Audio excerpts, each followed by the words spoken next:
अस्सलाम वालेकुम। आप देख रहे हैं एहसास न्यूज़। एहसास न्यूज़ में मैं हूं महवी शरशद। एहसास न्यूज़ में वक्त हुआ है इलाकाई नुमाइंदों की भेजी गई खबरों का। सबसे पहले देखते हैं नुमाइंदा एहसास न्यूज़ की ये रिपोर्ट।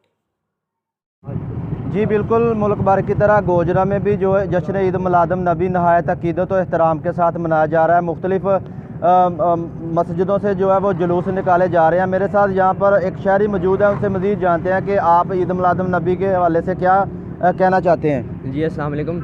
हर साल की तरह इस साल भी हमने प्यारे नबी मोहम्मद सल्लल्लाहु अलैहि वसल्लम इनका हमने निकाला है। हर साल की तरह हम इस तरह करते हैं। ये मेरे वालिद साहब करते हैं, सैयद कमरवास जाफरी, मौला इनको सलामत रखे। इस साल भी हमने इसी तरह किया है। प्यार मोहब्बत हमें है इनसे बहुत ज़्यादा, और हम कोशिश करेंगे हर साल हम इस तरह करते रहें। जी, जैसा कि नाज़रीन आपने जाना कि मेरे साथ यहाँ पर कुछ शहरी मौजूद थे, उनका कहना कि सैयद कमर अब्बास जाफरी साहब जो है वो हर साल जो है वो इनका जुलूसों का इंतज़ामात करते हैं, और हम भी जो है वो इंशाअल्लाह हर साल जो है इनसे भी ज़्यादा जो है वो इंतज़ामात किया करेंगे। और ये असल ईद जो है उम्मत मुसलमान के लिए वो आज है। जी।